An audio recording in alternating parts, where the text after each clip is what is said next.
Well, Trump has decided to pardon 3 war criminals that actually were amongst the very few, war criminals in the U.S. military who ever are put to trial.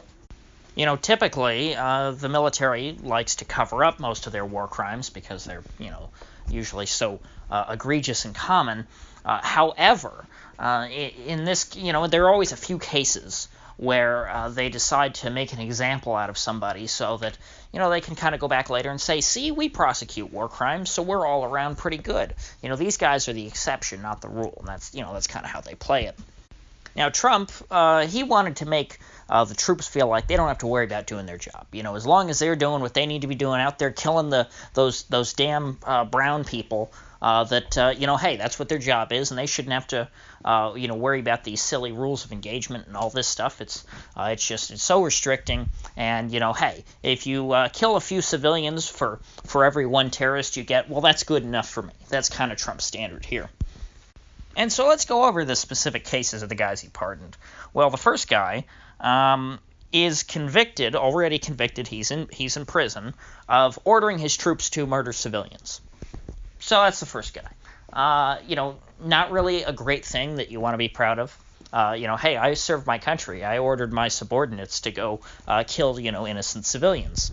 Especially considering that, the whole pretense of the war in Afghanistan is that, we're helping them set up a good country and government so that they can, rule themselves and be free and have all these, Jeffersonian democracy and liberty and freedom and all this stuff that we love in America. We're just trying to make Afghanistan into a little America. That's the pretense of the Afghan war. That's kind of like when I was a kid.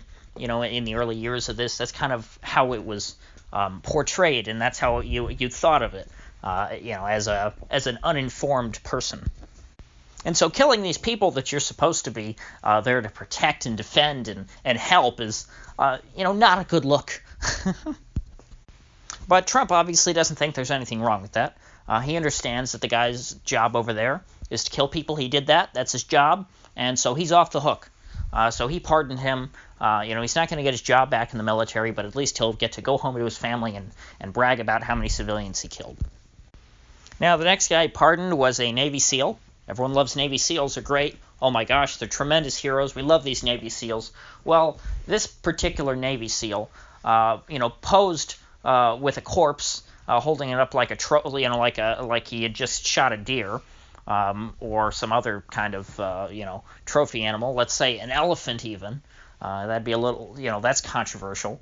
A lion. People like to hunt lions. And so he would, but I think worse than all that, there are always those viral pictures on social media of people holding up their animal that they've killed, and they say, "How could you kill such a domestic beast, you evil murderer?" Blah blah. And they call the people lose their jobs and all this stuff, and they get ostracized by society. But this guy, this Navy SEAL, this American hero, salute the troops. He did that with a human being. And nobody bats an eyelash, and so now he's been pardoned, before he could stand trial, but I mean, they have a picture of him holding up the dead body, so he obviously would have been convicted. I guess he could have tried to defend himself and say like, oh, well, I thought I saw him reaching for a gun, or some of that BS that like the cops pull here. And so that subhuman psychopath will now be released back into American society. Actually, that might not be the case yet, because now that I think about it, Trump actually, I believe, restored this guy's rank. So he's now been put back into the military, which I guess that means that he'll be unleashed back on the people of Afghanistan and not on the people of America. So, maybe they can keep him over there so that, that kind of psycho doesn't come over here. Now, on to this last guy that Trump pardoned, this last, still alleged war criminal, I have to say, because, 2 of these guys aren't convicted, even though it's pretty clear. And this guy has admitted to killing the guy that he's accused of murdering, but he says, well, it wasn't murder because, I thought that he might want to join the Taliban at some point in his life, so it's not murder. I mean, that's great. Accusing this guy. Well, he's an enemy because he might have been thinking of joining the Taliban at some point, even though I have no evidence that he was in the Taliban. So what happened was this guy was essentially denounced by a member of his community, by some tribal leader in his village, and he said, and the tribal leader told the U.S., hey, this guy's Taliban, get him out of here. And so the U.S. came and arrested him, and they held him at the base. And, they have to, look for evidence in order to detain people because, these are ordinary civilians. You can't just, attack random people under, the Geneva Conventions or any of the other, relevant international law codes that have to do with war. You can't just, detain civilians and forever. So they had to come up with some evidence, and they couldn't find any. The guy seemed to be, they couldn't find any evidence that he was guilty of being Taliban or anything like that, so they let him go.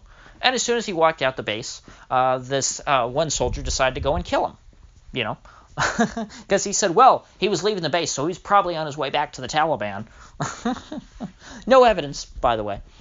Still no evidence, just that he was denounced by one person in his village, which, again, if we learned anything from, the Cold War and from, life under communism, is that people would denounce anyone that they don't like as heretics and have them killed just, for personal grudge reasons. I mean, the same thing happened back in the days of the Spanish Inquisition, or in the Salem witch trials. Anytime you have, during the Reign of Terror in France, anytime when you have the standard is, you just have to be accused by someone, well, then you're going to have people accusing all sorts of folks of all sorts of things to exact revenge on their foes. And so it sounds to me like this tribal leader, let this naive young war criminal do his dirty work for him and kill this civilian. Because, he's Taliban, definitely. He probably just, looked at his daughter the wrong way or something. And so, not a lot of people are talking about these pardons. At least I haven't seen it really much of anywhere.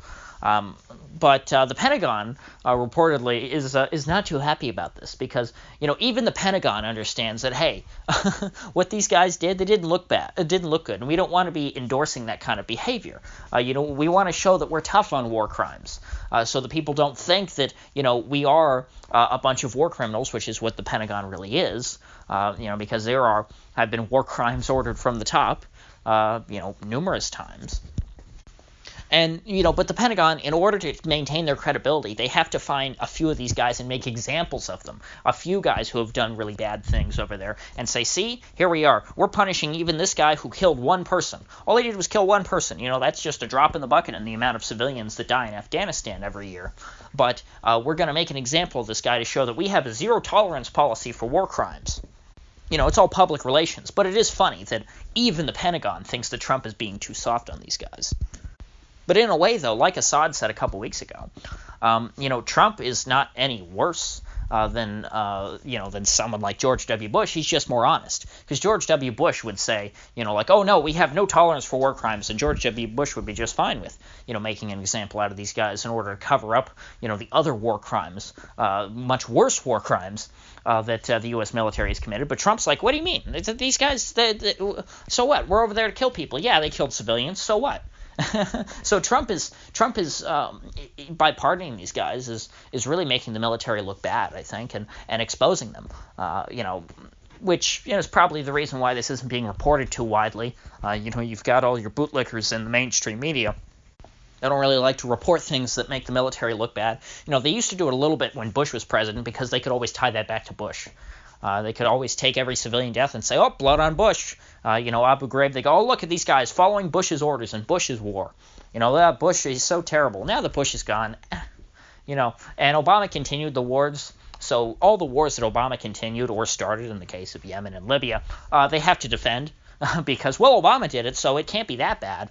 And I forget who it was. I think it's Scott Orton that says that Barack Obama destroyed the anti-war left. Or maybe it's Jimmy Dore that says that. Anyway, one of those guys says it. And it's perfectly true. Obama definitely did. Because if you see, what Obama did was he essentially authenticated or legitimized the war on terror. It was fashionable on the left to oppose these things when Bush was president because, hey, this was Bush's policies. And we don't like Bush. He's that crazy Republican cowboy. But now that once Obama became president, well, then these things are now considered left-wing. In fact, I distinctly remember all through the years of the Obama administration listening to talk radio, them talking about how weak Obama was on the war on terror and how he eviscerated our military and how he's losing all these wars because he's just such a dove, which is absolute nonsense. And so the Republicans were giving cover to Obama, sort of shielding him from criticism from the anti-war side of things. And, so even though it's terrible that Trump is pardoning these bad guys who did bad things, I think that it serves a higher purpose, one that Trump doesn't necessarily want it to serve, but I think it does help expose sort of the hypocrisy of our military mission in the Middle East. And it shows that, in the eyes of Trump and of the pro-military people, you can be a really, really bad, nasty soldier and still be considered an American hero. So, it's sort of he's degrading or devaluing, I think, from a public relations standpoint, what it means to be an American soldier. These guys, stories like this help eat away at that, Superman image of, truth, justice, and the American way that, the average soldier has been imbued with over the decades through the relentless propaganda that we have been fed a steady diet of, us Americans, since birth, essentially. And so I think that's about all I have to say on this topic. If you gained anything of value out of this video, I'd appreciate you clicking that like button and sharing this video. And if you haven't already, please do subscribe because I do upload every day and I'd hate to have you miss one. So I'll see you folks back here tomorrow.